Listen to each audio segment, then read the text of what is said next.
we also have a history of kind of moving in and out of Pakistan.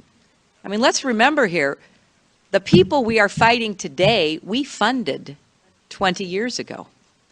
And we did it because we were locked in this struggle with the Soviet Union. They invaded Afghanistan, and we did not want to see them control Central Asia.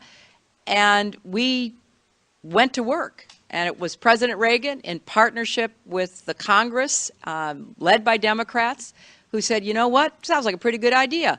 Let's deal with the ISI and the Pakistani military, and let's go recruit these mujahideen. And let's get some to come from Saudi Arabia and other places, importing their Wahhabi brand of Islam so that we can go beat the Soviet Union. And guess what? They retreated. They lost billions of dollars, and it led to the collapse of the Soviet Union. So there's a very strong argument, which is, wasn't a bad investment to end the Soviet Union, but let's be careful what we sow because we will harvest. So we then left Pakistan.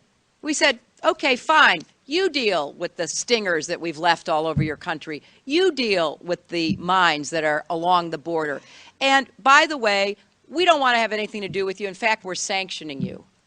So we stopped dealing with the Pakistani military and with ISI, and we now are making up for a lot of lost time.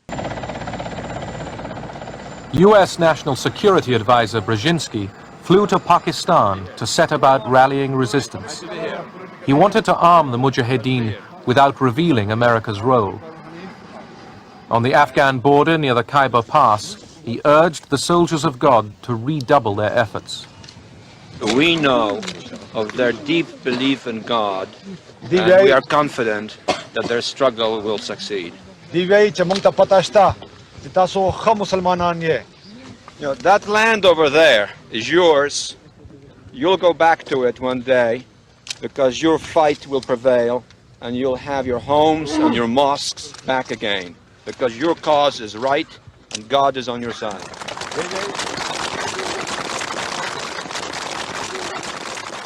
The purpose of coordinating with the Pakistanis will be to make the Soviets bleed for as much and as long. Very conveniently, I often find, we hear very little about America's own responsibility in this conflict, in this problem. Isn't it the case, General, that there would be no ISIL today in Iraq if the US hadn't invaded and occupied Iraq in 2003? Yeah, I think that looking back, there were a number of strategic errors that were made. You have to look back over, 50, 60, 70 years, and you can even look back longer, but we definitely put fuel on a fire that was...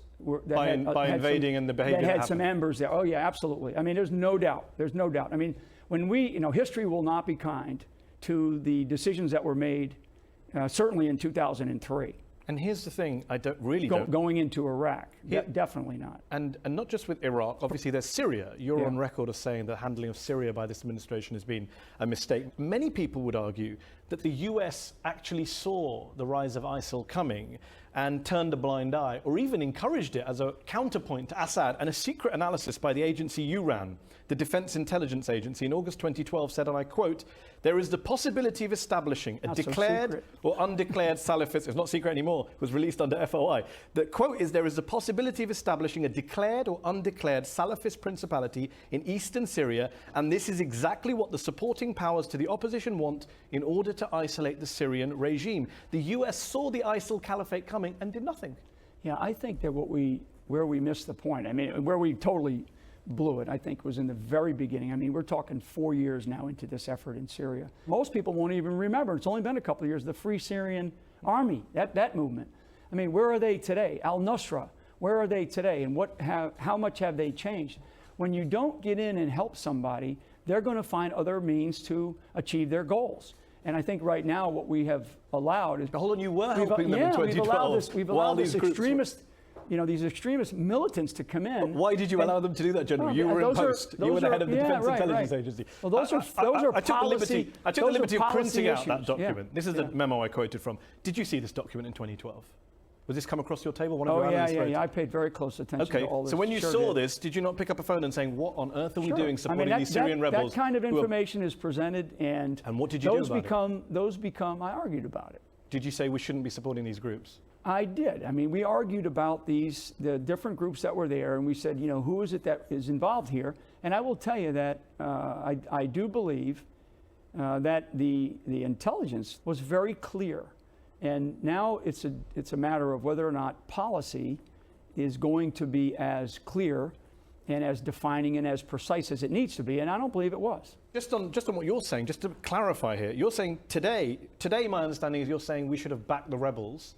You're saying in government you agreed with this analyst. We should have done more earlier on in this effort, you know, than we did. But in 2012, which was 3 years ago, let's just be clear, just for the sake of our viewers. In 2012, your agency was saying, quote, the Salafists, the Muslim Brotherhood, and Al-Qaeda in Iraq are the major forces driving the insurgency in Syria. Mm-hmm. In 2012, the US was helping coordinate arms transfers to those same groups. Why did you not stop that if you're worried about the rise of quote-unquote Islamic extremism? I mean, I hate to say it's not my job, but my job was to ensure that the accuracy of our intelligence that was being presented was as good as it could be. And I will tell you, it goes before 2012. I mean, when we were in Iraq, and we still had decisions to be made before there was a decision to pull out of Iraq in 2011. I mean, it was very clear what we were going to face. Well, I admire your frankness on this subject. Very clear what we were going to face. Let me just before we move on, just to clarify once more. You are basically saying that even in government at the time, you knew those groups were around. You saw this analysis, and you were arguing against it. But who wasn't listening? I think the administration. So the administration turned a blind eye to your analysis. I don't know if they turned a blind eye. I think it was a decision. I think it was a willful decision. A willful decision to go support an insurgency that had Salafists, Al-Qaeda, and the Muslim Brotherhood. A willful decision to do what they're doing, which you'd have to really ask the president, what is it that he actually is doing with the policy that is in place, because it is very, very confusing. I'm sitting here today, Mehdi, and I can't tell you exactly what that is. And I've been at this for a long time. Okay, well, let's go back to Iraq. I just want to ask you one last question about Iraq.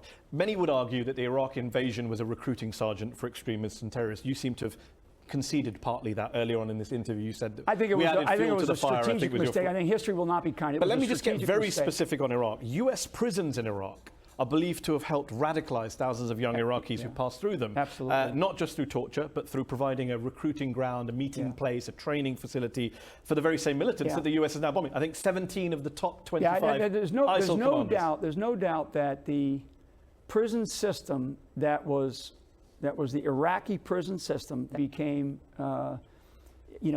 places, training ground, the training ground for what we're facing today. So it wasn't just 2003 that US poured fuel on the fire, it was much later on as well. Well, I don't think it was so much, it's not the US so much. Let me quote your former colleague, Major General Douglas Stone, who ran the US detention system in Iraq. He said, he called the US prison system a jihadi university that was breeding more terrorists. Yeah, I believe that, and he ran them.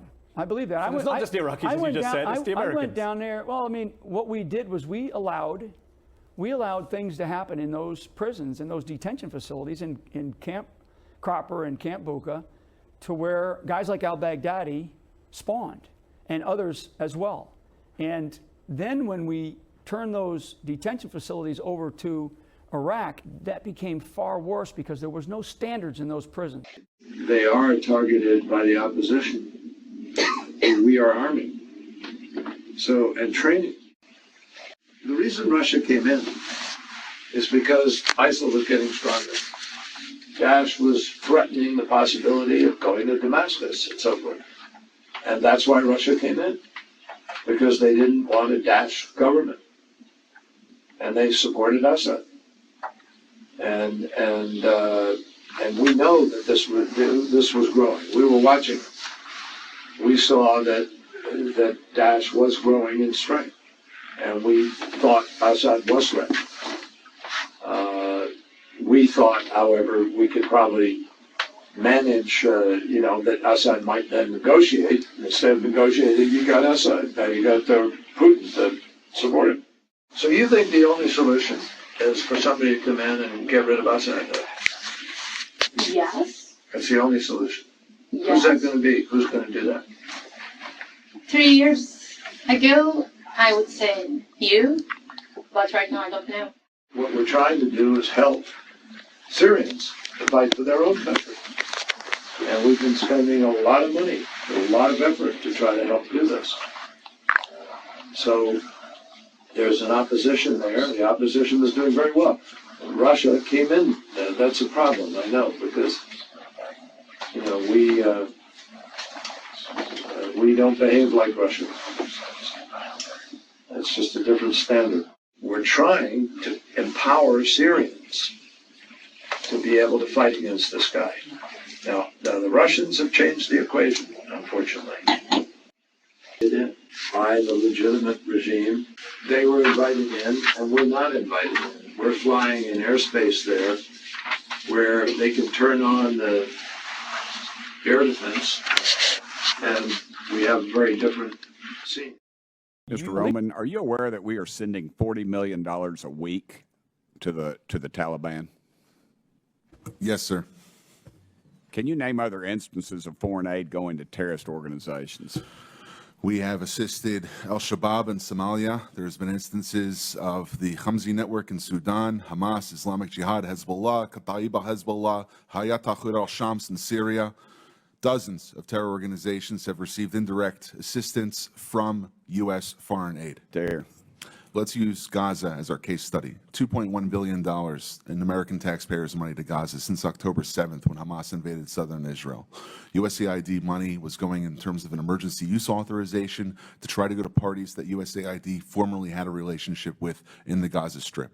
They had to have been vetted by OFAC. They should have been vetted against the special designated terror list from the State Department and from other Treasury organizations. Waivers were granted because they said that there was an emergency use to have that money come in to Gaza, thereby jettisoning the usual typical screening procedures. As a result, 90% of aid that was going from the United States by way of its agents in Gaza ended up in Hamas-controlled areas. It's not even believable. Billions of dollars, not millions, billions. We pay billions of dollars to essentially the Taliban, Afghanistan.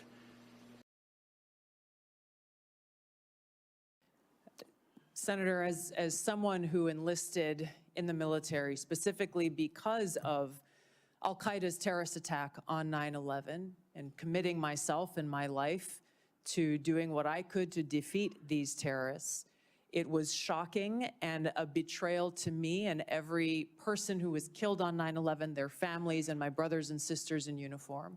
When as a member of Congress, I learned about President Obama's dual programs that he had begun really to overthrow the regime of Syria, and being willing to, through the CIA's Timber Sycamore program that has now been made public, of working with and arming and equipping Al-Qaeda in an effort to overthrow that regime, starting yet another regime change war in the Middle East. DoD Train and Equip program, again, begun under President Obama, is widely been known, looked at, and studied, that ultimately resulted in over $500 million being used to train who they called moderate rebels, but were actually fighters working with and aligned with Al-Qaeda's affiliate on the ground in Syria, all to move forward with their regime change and not acknowledging what was obvious at the time and what has unfortunately borne true, which was that a regime change war in Syria, much like the regime change wars in Iraq, the toppling of Gaddafi and Mubarak, while these are all dictators, would likely result in the rise of Islamist extremists like Al-Qaeda taking power. I shed no tears for the fall of the Assad regime, but today we have an Islamist extremist who is now in charge of Syria, as I said, who danced on the streets to celebrate the 9/11 attack, who ruled over Idlib with an Islamist extremist governance, and who has already begun to persecute and kill and arrest religious minorities like Christians in Syria. I understand. Why that should be acceptable to anyone is beyond me. It shouldn't is be. certainly And I not in our understand, interests. I appreciate. Senator, every American deserves to know that people in our own government were providing support to our sworn enemy, Al-Qaeda. That should not be acceptable by anyone. Thank you, Senator Kelly Muscat. First, this guy, as Roy said, was in Al-Qaeda in Iraq. I was in Iraq between 2000. I started there in 2003. and served until 2010 with 20 months off for good behavior when they made me ambassador to Algeria, but then Condi Rice sent me back to Iraq again. So during that time, this guy, who's now the president of Syria, that's him on the left in his Al-Qaeda guise. And he was a senior Al-Qaeda commander up in northern Iraq in a city called Mosul. For Americans who were in Iraq, you might remember Mosul was one of the worst, nastiest places. The State Department actually lost 5 diplomatic personnel in 2 different car bombs up in Mosul during that time, and hundreds of American soldiers were killed or injured up in that Mosul area by this guy and his fighters. So starting in 2023, a British non-government organization which specializes in conflict resolution invited me to help them bring this guy out of the terrorist world and into regular politics. So the first time I met him, this guy's name is nom de guerre was Abdulkader Jolani, but his actual name is Ahmed Shara, which he only revealed to the world after he captured Damascus in the Blitzkrieg of December 2024, about 5 months ago. I think all of us as American citizens, when we send American troops overseas on some military mission, we need to ask these 3 questions. I'm not going to read them. But the last one, I think, is the most important. This Syrian Democratic Forces is a Syrian Kurdish militia, among others. It's called democratic because that's what the American military told them to call themselves. I'm not kidding. You could Google that too and look at it on YouTube. A general admitted it. Okay, so let's look at this. This is a picture of them. This is after they seized a city from ISIS. This picture is from 2017, so this is 8 years ago. Anybody know who the guy in yellow is? His name is Öcalan. He is the head of the Kurdish Workers' Party. It's on the American government terrorism list. It's on the European Union's terrorism list. And it's on, of course, Turkey's terrorism list. And they have committed numerous terrorist attacks in Turkey, including a bombing at the Istanbul airport and a bombing at the Ministry of Interior in Ankara. That was 3 years ago. And just a year and a half ago, they did paragliders like Hamas over the border from Syria and attacked a military technology institute in southern Turkey. So here they are with the American help, because the Americans facilitated this recapture of this city, with a little parade. Understand who we are working with. We've been there 10 years, as I said. ISIS, according to the American military's own estimates, is not a threat. I don't know when this is going to end, but it is very clear that why we are there now is to protect that militia. And the militia has set up its own government in northeastern Syria. The whole area in the purple is controlled by that Kurdish Workers' Party affiliate militia in Syria with American air cover. American Air Force flies multiple missions a day over that area. The Turks are furious because they say that is a safe haven for people to come into Turkey to attack. Every time there's an attack, the Turks complain to Washington and to the U.S. military. The Turks really despise the American military for enabling this. They're so angry at the American military. And the Americans say, we'll look into that, and nothing changes. Really, I mean, I'm serious.